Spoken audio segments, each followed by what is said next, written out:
Okay, let's go ahead and go.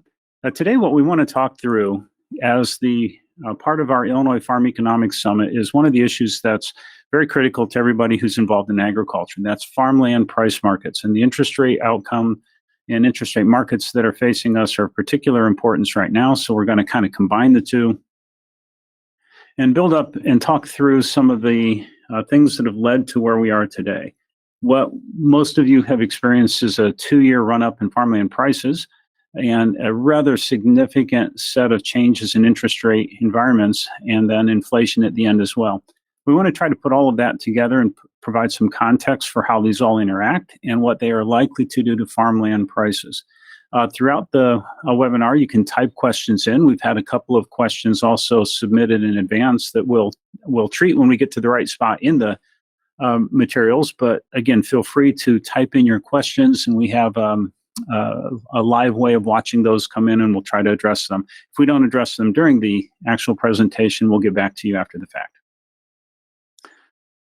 Okay, so I always want to start by saying, what do we usually talk about? Well, what we usually talk about are income and commodity prices as a driver, because you kind of pay for farmland in terms of what it can generate in income. Well, incomes have been rather good the last couple of years for farmland. For commodity prices have moved up, and we'll have a slide later talking about that through time. But crop insurance around that would be today have projected prices of $596 and $13.83 if we were to just take today's futures prices for the commodity prices that you can insure going forward. Interest rates in the Fed, we had a long period of low interest rates, and we kind of translated that to a low cost of capital, which made it easy to buy. Whoops, have a little blip in the slide controls there. Interest rates, again, and the Fed's management of those through two especially important periods. One, the housing crisis beginning in 2008 and 9, and secondly, during the pandemic, when the interest rates were held at what most people would consider to be artificially low levels in order to stimulate some other parts of the economy. Coming out of that, of course, we have had an incredibly strong print on inflation, and the Fed has responded very dramatically in a very short period of time to try to raise interest rate and kind of choke off inflation. Another issue that I think is another issue that is increasingly in our mind is the international trade conflicts. So the first one we look at, of course, is Ukraine. And Ukraine is responsible for a large portion of the calories around the world, but also for a large portion of the fertilizer and other inputs into agriculture that get exported through the Black Sea. Those have been disrupted now for quite a bit of time, going on a year since the original invasion. And we want to talk about what that means in the long term and make a distinction between changes in where trade goes and changes in total amount of trade. Next, the Farm Bill is just now beginning to heat up. We're starting to see posturing on both sides of the aisle, but a very positive general tone about getting the Farm Bill actually passed. Its focus will include more conservation spending, a bit more in support of the development of green energy, a little bit more on crop insurance and its connection to conservation title. We'll talk about that a little bit later too. But I think the prospects for continuing a fairly substantial support system are really quite good. The last one on the left-hand list, again, these are all the normal things we always talk about. Stimulus payments began, in a sense, during the Trump administration when we first started the trade war with China. And we made payments to kind of offset the loss of access to markets. We called them market facilitation payments and related things, but it added to the farmer's balance sheet, added directly to the farmer's balance sheet. Then we went forward in time, had a few more related payments, and then when the pandemic hit, we had lots of payments. And the nature of these is really quite different than historic payments. We weren't really tied to activity or loss of activity, generally tied to status and class within the production system. And it again added to the farmer's balance sheet, the farm sector balance sheet, and created a very healthy situation. Then commodity prices responded as well to the loss of excess kind of stored capacity after the 2019 floods. And we had kind of the perfect storm, a lot of money, high incomes, and two additional features. We had concern that there was going to be changes to the federal estate tax law and capital gains that brought a few people to market that might have been on the sidelines otherwise to try to sell their farms ahead of that possible change. Now, neither of those has really materialized, but it did create a bit of a, a pig in the python kind of moment in farmland sales. Kind of had a little lump, if you will, on the volume that came to market. And again, high prices, when you see a neighbor's farm sell for 20% more than you expected, it may trigger you as well to think about selling if you were going to in the next 5 to 10 years anyhow. So we kind of have this large set of transactions over the last year and a half as well that we can kind of look at and try to decompose as to what led to the prices and say, is there anything right or wrong, anything to be learned? On the new actor side, though, I want to talk about these fairly quickly, and then we'll move to the cool part of the presentation with some pictures and other ways to understand it.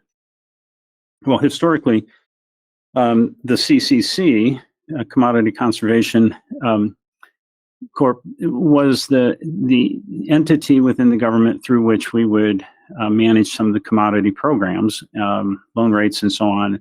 But I think the new CC is really that we have decided that agriculture is part of the solution to climate issues. And so we have begun looking for ways to organize those markets, and governments often start by trying to create a structure into which eventual markets can mature. Carbon has not really matured yet. Other markets for conservation or sustainability related activities have not really developed in the private market yet. But we have really tied a lot of things to simple words, like we assume carbon equals climate and climate equals conservation, and conservation can occur on a farm. The Inflation Reduction Act, ironic as the name may be, does have a lot of direct spending for agriculture, and we'll talk about that and some related things, what it might mean for agriculture in the long run. Now, I'm not being Pollyannish here and suggesting that any of these are actual programs that are having a big impact yet. I just want to talk about what the change in focus and direction and long-term targets over the horizon might mean. A second item is a question. Consumer preferences for food attributes may have accelerated during the pandemic toward knowing what's in your food. When we started the pandemic and shut down restaurants and started buying more at grocery stores and preparing more at home, there's a notable uptick in the transmission of information about food attributes connected to the food. Organic has long been one of the elements that proxies for a particular set of items for some consumers. Sustainable features are beginning to replace that label in some cases. But we've had kind of an explosion of other things that are meant to let a consumer express a demand for a particular attribute that might make it all the way back to a farm. Single cow hamburgers, which, whatever you think about it, is a real thing now. Or frack-free gas, or salmon-safe wine, or there are things that historically you may not have thought were directly connected that now are part of the demand. And that does add to the amount people are willing to spend for some element of a food system. And the technology for tracking from farm to fork has become something that I think we want to pay attention to in the long run. Again, not suggesting it has a big impact yet. Crop insurance, again, if we were to look today, crop insurance prices would be very, very strong compared to historic. And even though input prices have increased quite a bit, has a chance to ensure profits for many, many farmers going forward. Another thing that I think is important is just, and again, what you'll notice is later in the presentation, there's essentially a slide on each of these elements. Alternative investments. If we were going to say in 2021, what would we do after our 401s were down 20% and agriculture was up 20 to 30%? It has a very positive impact on the psychology of investment. And people were really looking for alts in general, alts in sort of air quotes, or looking for ways of making investments that are not just traditional stocks and bonds. And finally, the rest of the world, demand expansion and demographic patterns through time are becoming more and more clear. I've made this point many times in the past that the population of the world is fairly easy to predict through time. China has sort of peaked. India may overtake it. The area on the left side of the continent of Africa, below the bulge, if you will, kind of what people describe as the armpit of Africa, not in a derogatory sense, just kind of looks like that shape, has a demand expansion through population expansion and longevity improvement that is difficult to ignore going forward. The simple math is if you eat a calorie of, say, sweetener that came from a calorie of corn, you get a calorie for calorie. But if you eat a piece of bacon or pork, you have to have 9 calories of corn in order to get that calorie back from the food. So this, as the world becomes wealthier, the demand expansion through improved diet is kind of a trumping feature. We have a lot of other very, as I described, privileged debates about, what variety of kale I want in my smoothie this morning. Those are not the things I'm talking about for demand expansion. I'm talking about broad demands for more proteins, broad demands for higher quality diets, and longevity impacts through time. So again, if a country's life expectancy moved from 50 to 60, that would be the same as 20% more people. Okay, speeding up a little bit now, we'll go through kind of a brief history of the last few years. Now, this is a couple of years old on purpose. We just want to look at where this kind of started. We have a long-term average appreciation rate that is getting close to 5+. And in the last couple of years, the simple appreciation from 2020 to 2021, if you look in the middle of the country, above 8, quite often above 9, sometimes above 13 and 14. The coast will also pay a lot of attention to California, Washington, and Oregon as signals and indicators for agriculture. That's different than row crop, but still a really important part of kind of the feed the world thesis. Moving forward a year, 21 and 22, in 20 and 21, I was kind of saying, wow, this is really a great time. It looked to me like the structural elements supporting that were all in place. You could have long-term fixed rate money, very cheap, buy long-term, fairly stable income for at a much higher rate of return than your debt cost. So it seemed to me that land was a great bargain in 20 and 21. If you have listened to me for a few years, you probably thought I was a little overly exuberant back then. 2021, 2022, even stronger appreciation in some pockets, even stronger. We'll talk about two things later that give a little bit more contemporary, clear into 2023 response to this. And if we put them together, we get 30% in many cases, 25% in many cases. And this is just through the middle of the year in 2022. The trend continued, tapered a little bit near the end of 2022, but we have just now completed, for those of you in Illinois, a collection of all of the data from the Illinois Society and individuals willing to help us with actual transactions in real time through the end of 2022. And frankly, the numbers will get even stronger. So these are real. And what do you do when you have all of that plus adding income, rates of return that are in the 15 to 20% range? So this is triggered or continued perhaps an interest in investment in agriculture as an investment asset, and also has continued to strengthen the farmers' balance sheets through time. And so again, understandably, run up in farmland values. So again, this is through the end of 2022 with a little bit of estimation. We won't get all of these finalized. The tips of those will change a little bit through time. And this is across all land in the state. There was a great question that came in about recent land sale prices in 2022 and 2023 for 135 plus. We've tabulated those in region 6. They would be north of 17,000 an acre. Region 7 around 17,000 statewide, over 16,000 for high PI. And so again, the numbers that you see on this are for all land in the state. Illinois again, Iowa, Indiana, all share a characteristic that there's some super high productivity soils, and there's some middling soils, and there's some kind of rougher areas, different parts of each state, but generally in the lower half of each. So those are numbers that are for the statewide average again. Minnesota is kind of like northern Iowa for the first 2 layers of counties, and then becomes kind of like southern Illinois when you get far enough north in Minnesota. Included Arkansas and Texas just to give a couple of other examples about places that are not as responsive to changes in corn and soybean conditions, may have a little bit more rice and cotton influence and so on, but all have responded to changes in available income and changes in the macro factors supporting that income through time. Moving to a national perspective, just a real quick view of this, and then we'll kind of start to decompose the macro effects. This is through the end of 2022. Through the end of 2022, we have a system called NACREF, National Council of Farm Real Estate Investment Professionals, in the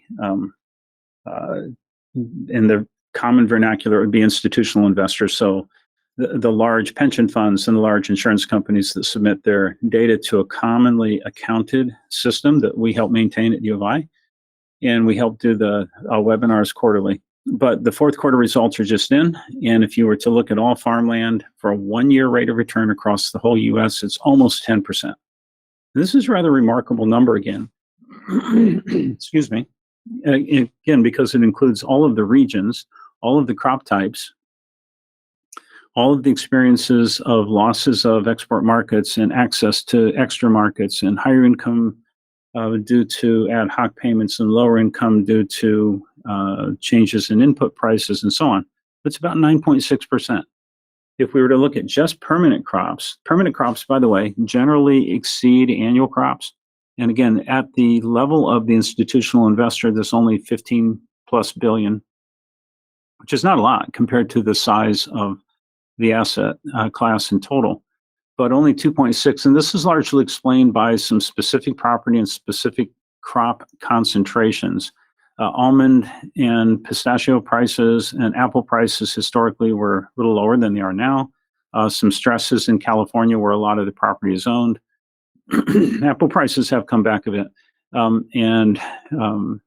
Heard on a webinar just yesterday that pistachios have now exceeded almonds in terms of value of the crop in California as well. Maybe a temporary thing, but permanent cropland generally you expect to be a couple points above all farmland or annual cropland. And moving to the annual cropland, top row, right-hand slide, across the entire country, 14% for 1-year rate of return. Now, much higher in the lake states and the Corn Belt, a bit lower in the other parts of the country that grow annual crops. If you were to go now at the bottom row, Corn Belt, just institutionally owned, 28% rate of return last year. Now, why is that different than the numbers I showed on the previous ones from USDA? Because these are farms that are commercial scale, managed for profit, and the USDA data include, things almost like my backyard. A farm that's not really meant for commercial purposes may have other sources of income, smaller, the blended across all, and the institutional investors tend to have exposure to what I would call commercial scale. Lake States has a little bit more permanent crops included in it. The annual crop return about 16.8. Permanent crop in the Lake States also fairly positive. In Delta, we've seen a lot of interest by investors in moving down to the Delta. 13% return. Again, this is as of fourth quarter for an entire year. So just to put some clarity on the labels. Now, what are some things we need to look at both in understanding, are these numbers sustainable? Are they right? Are they a blip? Should we be concerned? And the two things we'll spend a little time looking at now are inflation and things that could impact interest rates. And interest rates become a proxy for the rate of return we should expect long-term to farmland in the following sense. We look at treasury yields all the time, 10-year treasury in particular, because it's the most heavily traded security, and then say differences from that expected rate of return should reflect differences in term or differences in credit risk. And agriculture has a fairly low volatility, so we think of it as being kind of a low credit risk, but the income is a little less high on average than, say, investing in venture tech. So first, this long-term pattern of inflation and interest rates, the red being the 10-year CMT, the 10-year Treasury yield, and the blue being the consumer price index, or our measure for broad scale inflation. We can break this down into food inflation and producer price index and other versions, but this is the one most commonly cited. And while it doesn't represent a perfect proxy for the farm level changes in costs, it is probably the one that the Fed uses to gauge its decisions and so guide what will happen to the other interest rates as well. So again, this thing that we would see over the long periods of history that we can examine are that you should have positive real interest rates. In other words, the Treasury rate minus inflation should still be a positive number. You notice that we tend to get, if you look at the gray bars are periods of recession. You tend to get blips up in or preceding or movements up into the period of recession from the number that we would call our inflation indicator. And then at the end of the period, we tend to see some decline. So we haven't yet posted a recession in the traditional sense, 2 quarters of declining GDP at the end of our sample period here yet. But we see a pattern that is a little disturbing in terms of signaling a pending recession. That's one of the indicators that the Fed and kind of popular commentators use. And at the beginning of 2020, when we started this was a little different source of difference between the CPI and the Treasury. In 2020, when we started the shutdown for the pandemic and we started putting money into consumers' pockets, we financed that by directly increasing the amount of debt, holding it on the Fed's balance sheet effectively, Treasury issuing a bond, Fed buying the bond, Treasury distributing the money, the Fed's balance sheet expands. And so the Fed buying securities drives the price up, driving the price of a bond up, drives the interest rate down, of course. And so we had managed interest rates through massive purchases of securities by the Federal Reserve. Next slide will show this. The period of time here at the end, though, where the gap between inflation and the Treasury rate is a negative real effect. So we are paying more or losing more purchasing power through inflation than we're getting by investing in a risk-free position. And one of the questions is, what does that do to farmland values? Well, I have an argument that it's actually a very positive thing long run for agricultural values. Not everyone agrees with me. Empirically, we'll let you be the judge in a couple of slides. But the gap up where inflation exceeds the cost of capital in a sense. And interest rates have been creeping up, but leverage in the sector is very low, as we'll see, and it hasn't had that direct of an influence on agriculture compared to more traditionally and more highly levered assets. And so I think we'll be able to build the case that this is despite the record high land values we see, this particular effect is still a positive kind of tailwind for agriculture. Moving to the next slide, this one I'm astounded every time I print out the next version of this. And back in 2010 or so, I used to print out this chart and just be astounded, because if you only went from 0 to 3 trillion or so, the left-hand scale millions of millions essentially is trillions. So at 2 trillion, when you were back in 2010 and looking at what was happening post-housing crisis, we all threw up our hands and said, "Oh gosh, the Fed has just committed an experiment of no reversal." We have just gone from liquidity reserves for the banking sector and some lending to balance overnight and a direct ability to manage Fed funds to an outrageously large expansion of the Fed's balance sheet. And so back then, even, we were saying the potential inflationary effects of having that much extra money on the Fed's balance sheet when the Fed liquidated it would be highly inflationary. Well, the Fed never really liquidated it. And so we kind of went through and kept buying things, and Treasury purchases in particular, and the direct mortgage-backed security sort of balance, if you will. Think of it as a way of supporting financial institutions and adding to the money supply. If you sell a bond and build a bridge, you have something that's supposedly going to contribute back to the economy, replace the cost of having that debt through time. But when we got to 2020, we did something wholly different. We simply spent the money without creating assets on the other side. We didn't buy things. We just supported people's spending while we were out of work and kind of during the economy shutdown. And that's just my point about this is not political at all or positional. It's just simply we haven't experimented this way before ever.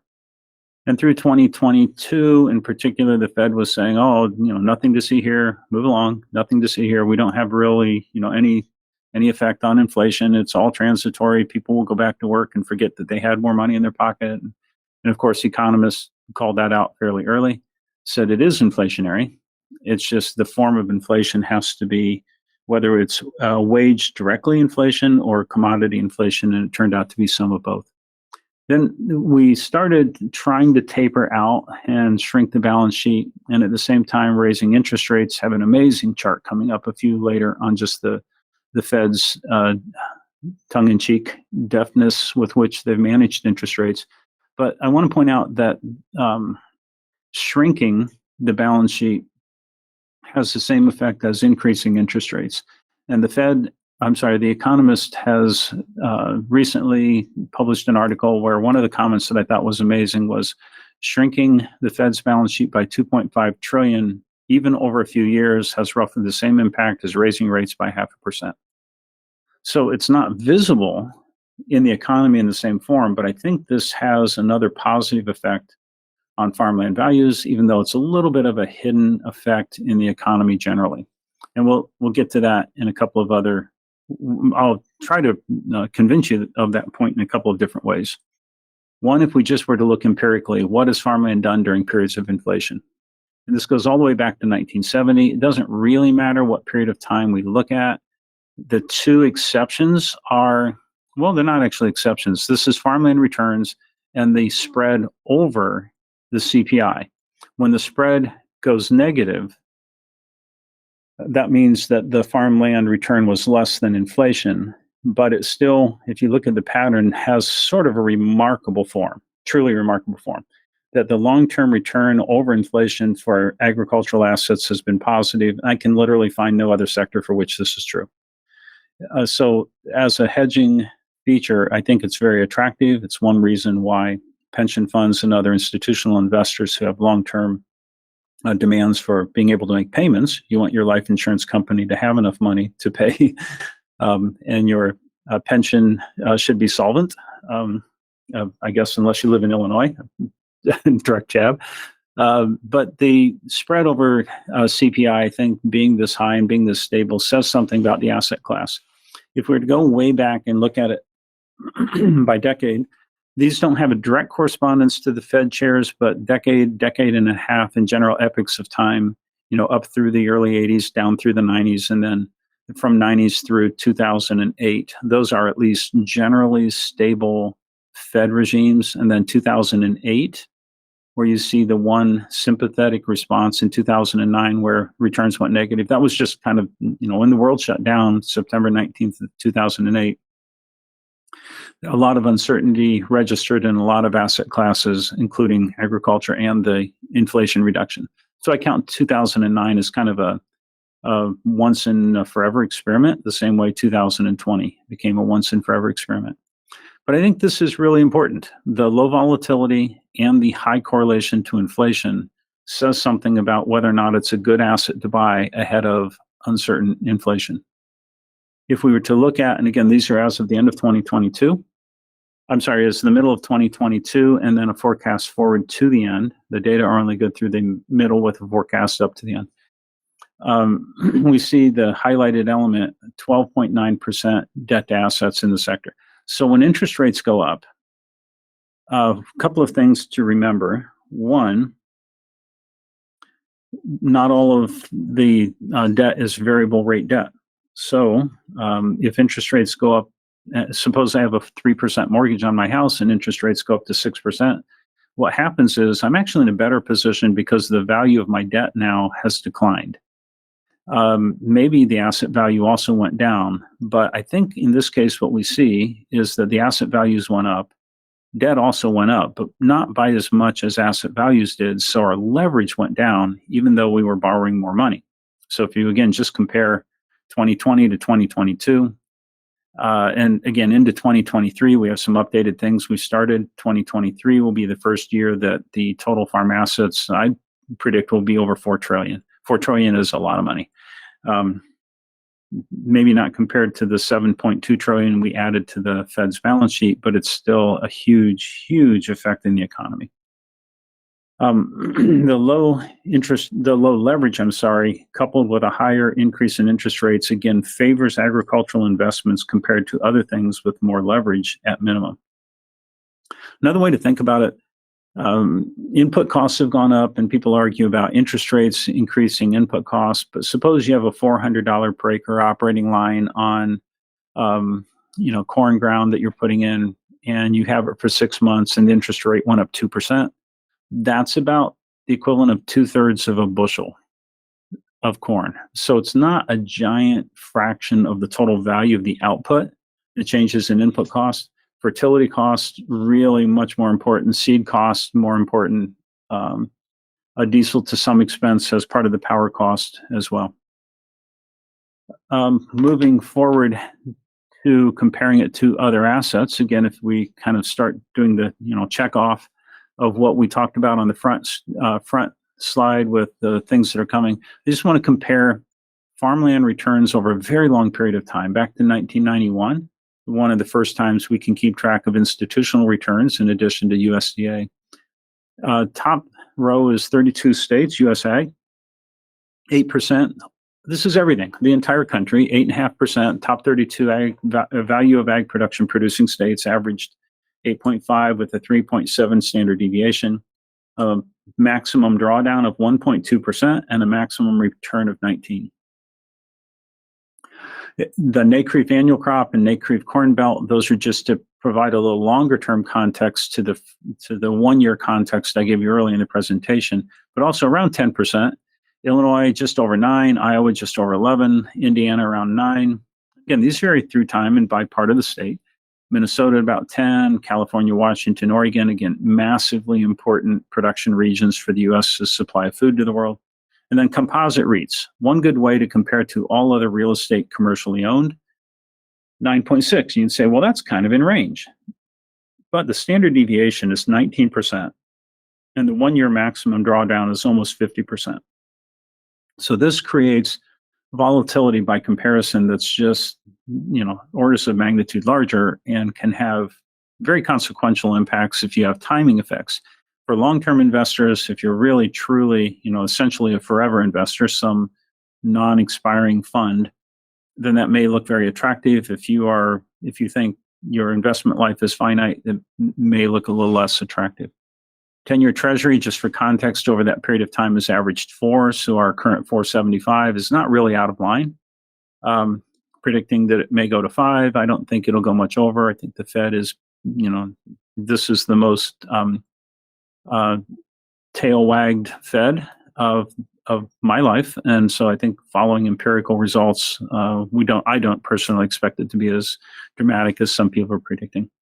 S&P is 7.7. That's sans dividends. You can add a couple points if you wanted to be an active dividend manager to that number. Gold has not been a historically good hedge of inflation nor super high returning, but episodically can be. And then the CPI is average 2.5. What's more important, perhaps, though, is that column on correlation. The 0.27 says farmland is 27% or positively correlated with inflation, negatively correlated with financials if you look at the S&P. So it's a great hedge to your 401k, also to other real estate, and just has much, much lower drawdowns. So again, making the point that over a long period of time, what you might think of as the last 2 years run up in farmland prices, in some sense, have just kind of gotten us back to the baseline, kind of gotten us back to trend line, I mean. Okay, the slide nobody likes me to present that I always include in every single presentation now because I just think it's just so incredibly powerful. This is the yield curve. Along the sort of bottom left axis is time back to 2004 up to last week. The vertical axis is the yield, so that 5.5 means 5.5%, 0 at the floor. And then the depth of that 3D chart has time to maturity, 1 month, 3 months, 6 month, 1 year, all the way out to 30 years, so that you can think of the term to maturity being how long of an investment as of today, the yield a risk-free bond would make, and that pattern through time. And again, if you want to think of these patterns, the cuts are these periods of time, and the hikes are these periods of time. And from 2022 to 2023, compare that to the length of time it takes to make the same number of increases previous to the cuts. And the cuts likewise were over a very compressed period of time. So again, if we were trying to use recent history to gauge impact of the Fed, we just don't really have a good precedent. The shape of the yield curve at any point in time, I'll go forward first one and then back up. As of today, the yield curve on a 1 month, 3 months, 6 month, all the way out to 30 years looks like this. And this significant inversion where the short-term rates are above the long-term rates is generally a bad signal for upcoming productivity. Don't mean to be dour, but this is what's called today's yield curve. Now, if we looked at the last 4 years, first trading day of each year, what you see is a pretty normal pattern, 2019, 2020, 21, 22, where long-term rates are at least higher than, and the two periods where we had active Fed management, we had very low short-term rates. Going back to that, that just means this front line is just exactly the line you saw for that one day. So looking at this through time, this is when we had a massive intervention over the housing crisis, massive intervention over the pandemic. Is there any lesson to learn about coming out of and having hikes that end up being important predecessors to what you have as economic activity? And the one thing that I think has to be understood is there's never been as rapid an increase, nor has there been as massive a yield inversion as we have right now. This again, don't mean to be too esoteric or too academic about this, but the 30-year rate being this far above the 1 and the 2 year rate the 1 and 2 year rate being this far above the 30-year rate has some very significant implications for what has to happen to get back to a more normal yield environment in terms of rates falling in the future or productivity increasing. One of the two things kind of has to happen. Again, just for context, I want to put this out and then just say, I've learned to quit making fun of the Fed. Some people are very sympathetic, but this is the Fed's discount rate and vote patterns through this last rate hike. And what you see is it's just very, foot on the gas, foot on the brake, foot on the gas, foot on the brake, except for the period of massive expansion from 2009 through about 2018. And so the number of red dots or orange dots and their concentration or how many times an actual action was taken in that period of time. So what you see is around crises, we have a lot of important things to say, and then we do something big. And we have a lot of important things to say, and then we do something big. And generally this period of time, actually from about here, most economists were saying, look, there's just no chance we don't have inflation, so why are we continuing this particular pattern? Well, what does that do for agriculture? Well, it changes two things. It changes the cost of capital, and it changes the value that you are going to be willing to pay for future income. One way to think about that, and then I'll tie this to a few features, both crop insurance value, income futures, and what we think for other sources of income. It's just a simple structure, not meant to be, very precise. But if you said your cost of capital and your income together determined how much you were willing to pay for something.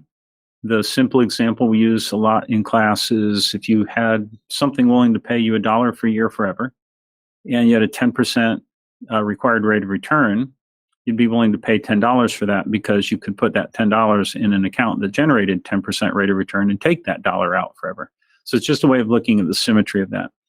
And in agriculture, suppose you need a 6% rate of return, and suppose you expect the growth in income or growth in the asset appreciation to be 4.5. These are just so we can do the math.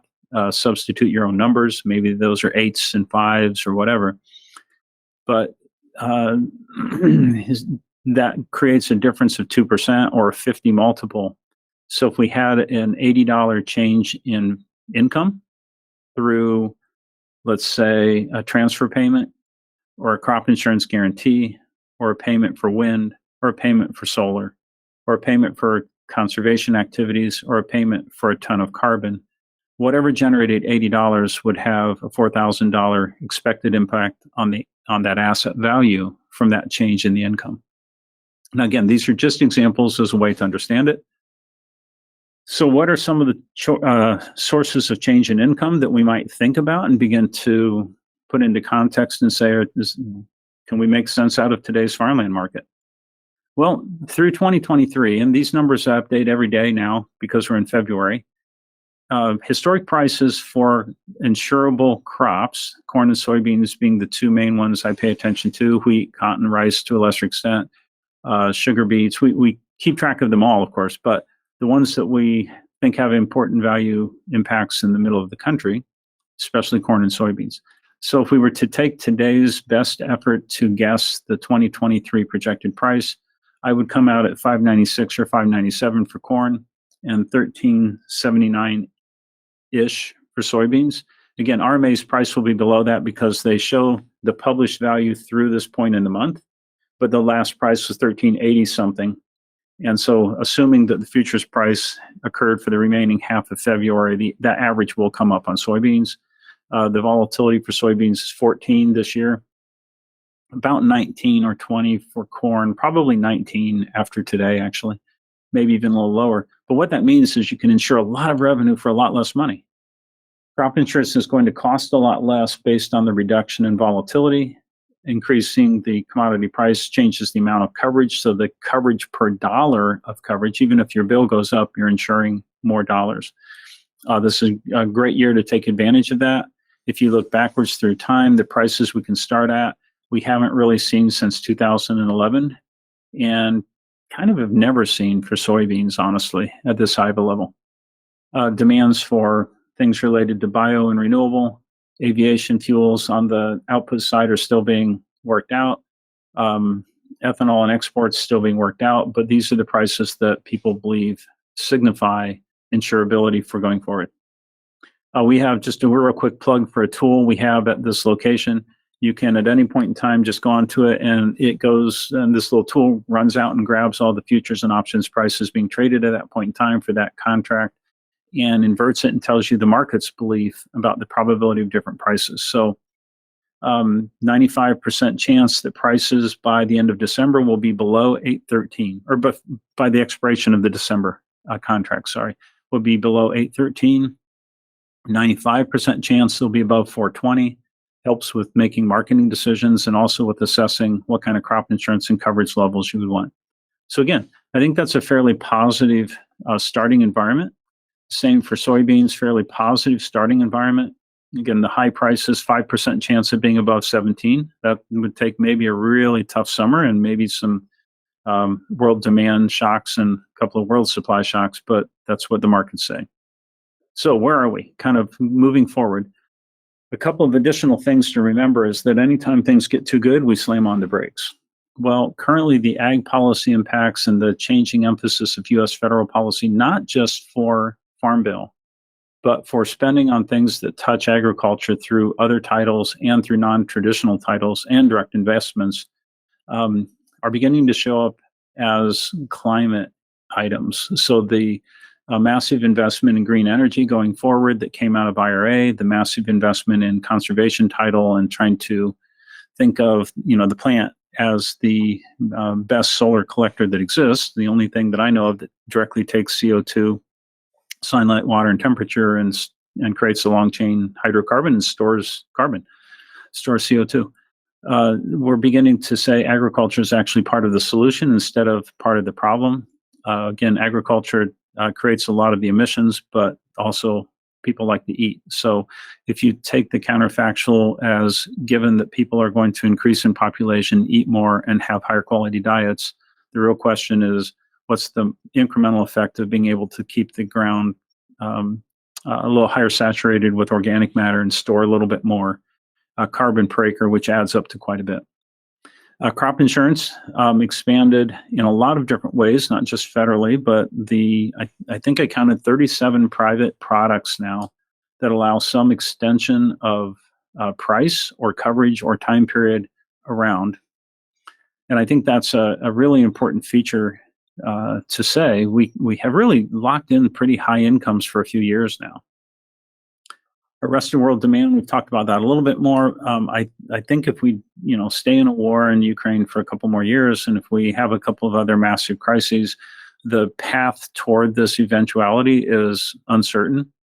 But I don't have much concern at all that in the long term, demand expansion for calories is going to be rather massive. FAO has charts that demonstrate this. If you just do the math on population and standard of living, it happens. Perhaps part of that will come from other parts of the world, but the middle of the country and the western coast of the country has water soils, despite the lower water issue, the low water issue that was plaguing California. Good snowpack, good runoff this year, good rains. It's still a really massively productive area, and we're going to grow a lot of fruits and vegetables for a long time. I think these are really positives. Again, continuing.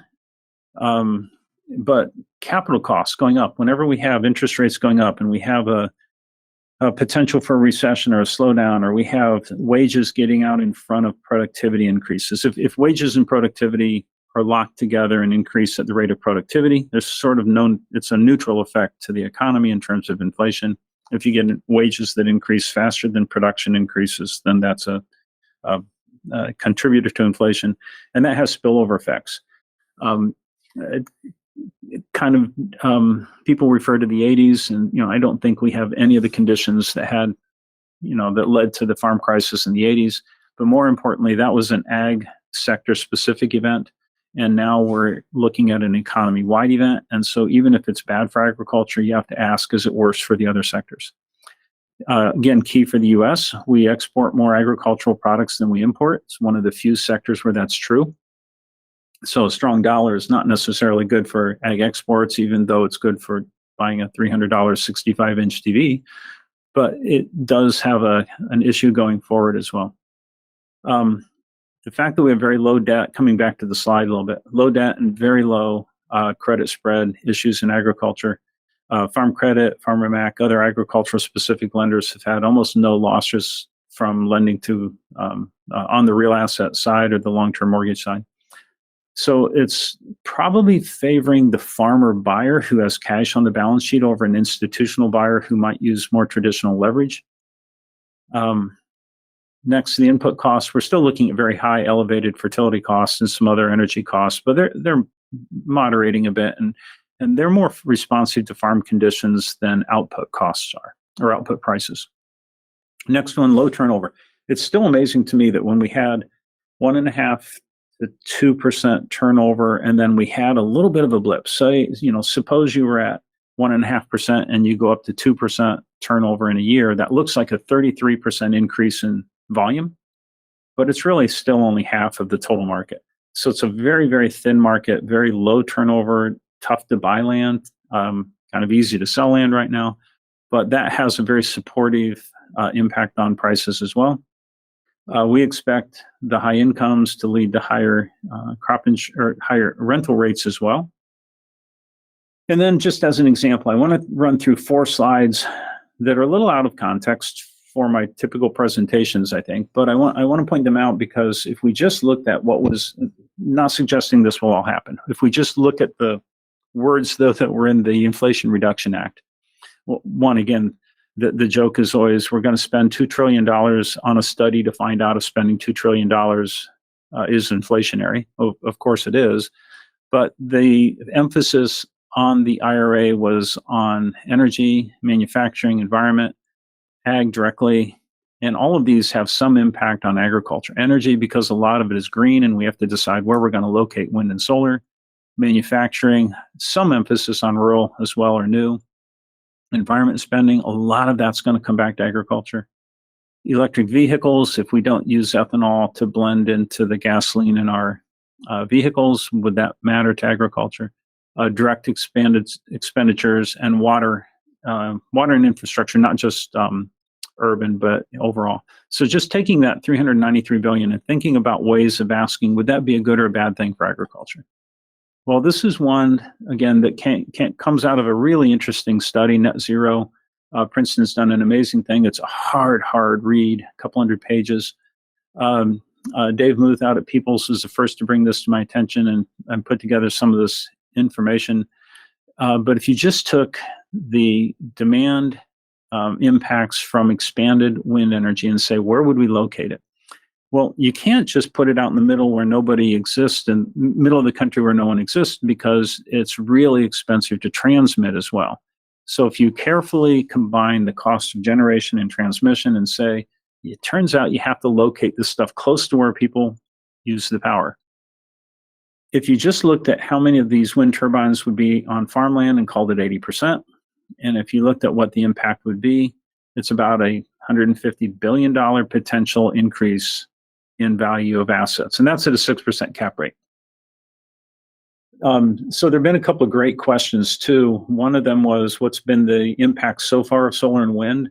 Well, what we discover in Illinois in real transactions is that land that sells with a wind turbine has a higher cap rate on the income from the turbine than on the income for the farmland itself, or the corn and soybean side effect. I think that signals a lot of things. One, the uncertainty about the future income from that wind turbine or solar. Two, what the impact is on the land value if suddenly solar or wind were not needed anymore. And so it has had a positive effect generally, but not by as much as you expect. There was another great question about how to evaluate the effect of some of the solar leases that are kind of showing up now. Some of them are very, very lucrative because they're in very, very desirable spots, really close to an interconnect, really good facilities to put the stuff in. There are two main ways of putting in solar farms based on the degree to which you want the panels to follow the sun, and whether or not you can drive a machine through the field, drive in the stakes and hang the panels, or whether it's a more intense installation. But some of these leases look like they are several times as much as the lease cost would be for farmland directly, and you avoid the input cost of putting in the crop. And the basic answer to that is, on the long-term ones that are guaranteed, that have a decommissioning, for solar in particular, it's not that hard to pull the post out and put it back into agriculture. It's kind of like taking CRP out of production, or out of CRP and back into production.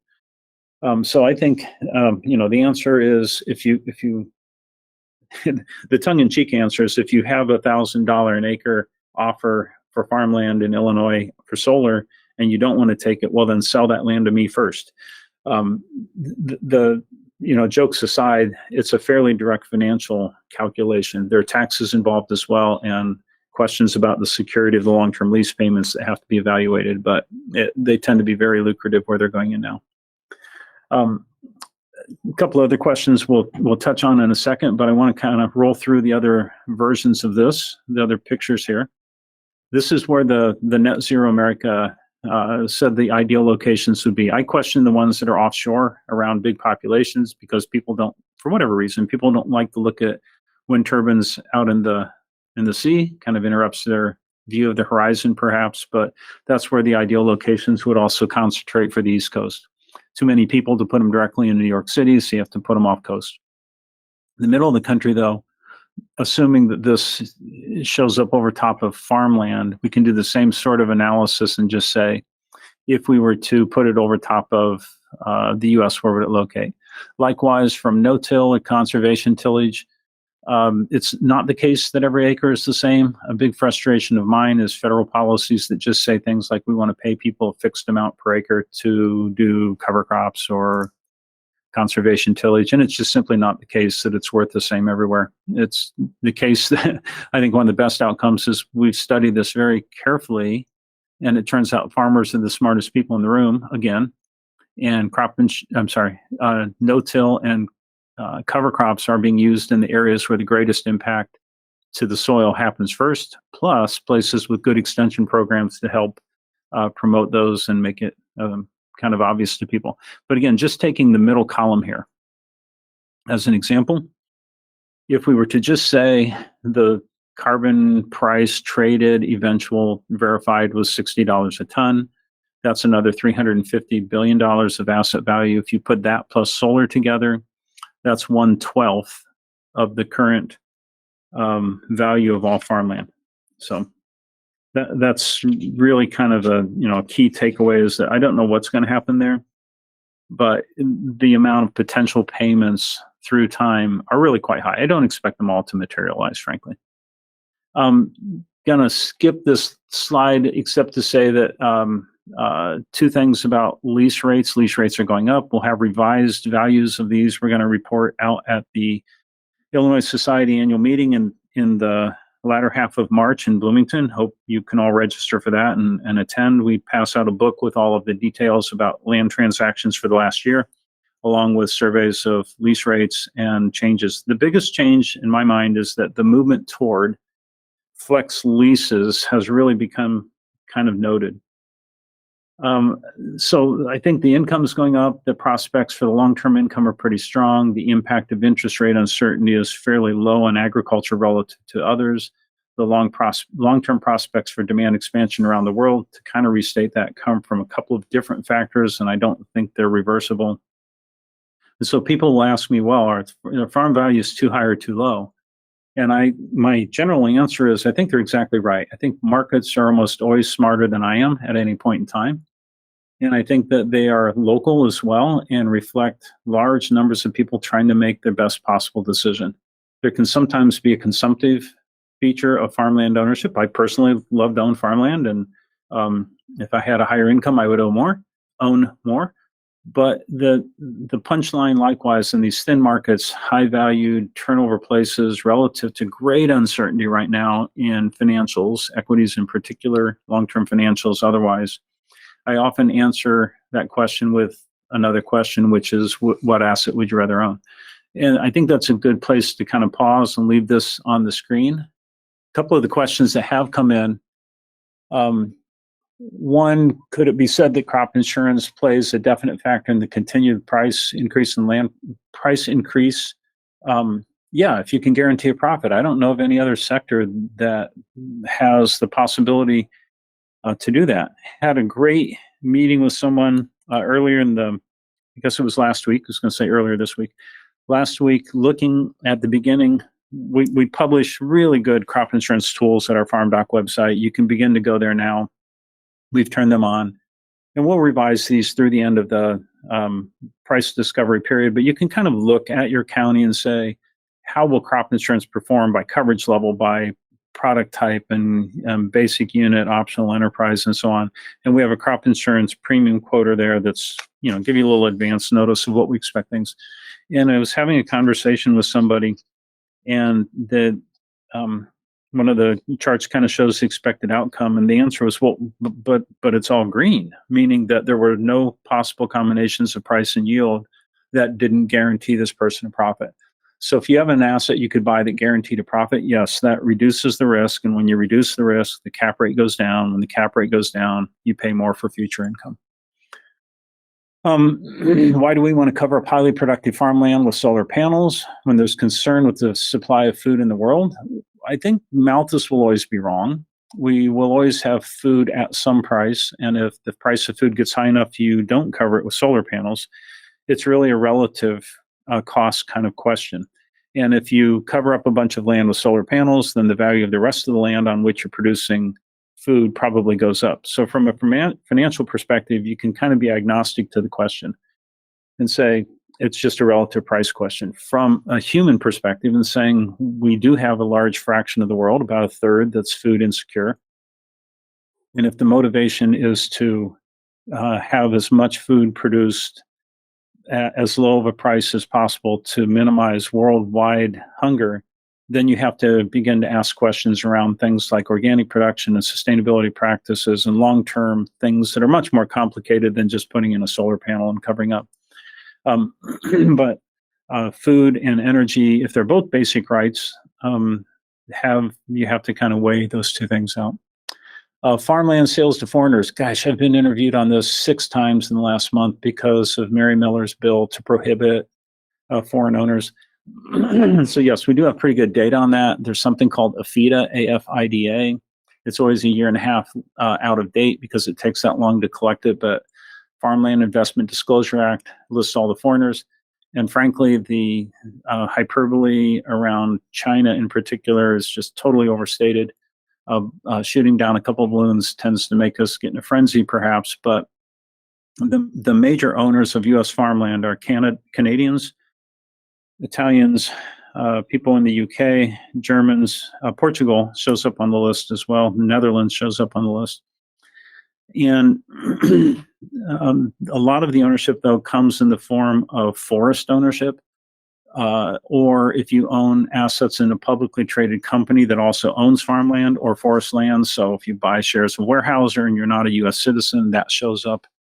And so, frankly, it's a tiny little fraction. It's not a very big fraction at all. Moreover, if a foreign interest were to buy farmland in the middle of the country, the production still happens in the middle of the country. Tends to be the case that you can pay more for it. So I find it to be not a very good question and not a very well-minded. I understand the real security interest. I'm not commenting on that yet, but I also tend to end the interviews with a question: do you think U.S. citizens should be allowed to buy farmland outside the U.S.? Because we clearly have, from a U.S. perspective, more foreign ownership than foreign ownership has in the U.S. It became popular several years ago to buy farmland in Brazil. You can get access to farmland in New Zealand and Australia. And I think it's a generally good thing to have free and open markets, and where somebody has the advantage to pay more for an asset. If I'm the owner, I'd like to sell it to that person. The other issue about farm ownership is we somehow make a distinction. We don't have a problem generally if foreigners buy houses. If you were going to sell your house in your neighborhood, we usually say we should be allowed to sell it to, whoever is in the country legally, maybe on an F1, the student visa or a work visa or something. If they wanted to buy my house, great. And we even have like TV shows, House Hunters International, dedicated to helping U.S. people buy. So I think it's a funny starting point, and I think it gets politically charged. There are real security interests, of course, but next one, how do you think the rate of increase in various soil types has led to different prices? We'll release that report completely in March, but I think the implication of the question is low PI soils have not gone up as much as high PI soils in a percentage of income basis. So there has been a bit of a tilting in the scale, if you will. High quality land has increased by even more, but it's because the risk reduction associated with the higher income has been greater through crop insurance and through other mechanisms than it has been for low.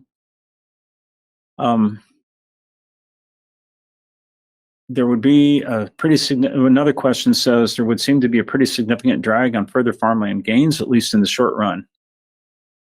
Yes, but I think the general rate of return looking forward is not much different than it was, before these 2 years of run up. I think that's making sort of the Chartist argument that because we've had a high recent rate, next rate can't be quite as high. That might be true. And there are some, headwinds as well. But again, I'm not totally convinced that markets are wrong. And so I guess if you said there could be headwinds on continued increase, we've gained back essentially 20% of equity that we lost last year on the equity markets. Would you say there's a headwind to equity gains? Maybe as well. I think the prospects for a recession remain kind of where they are. Another, I apologize for going over, just looked at my watch and realized we are over a bit. Thanks for those who stuck around to the end. Apologies to those who had to drop off, but we'll always have this recorded.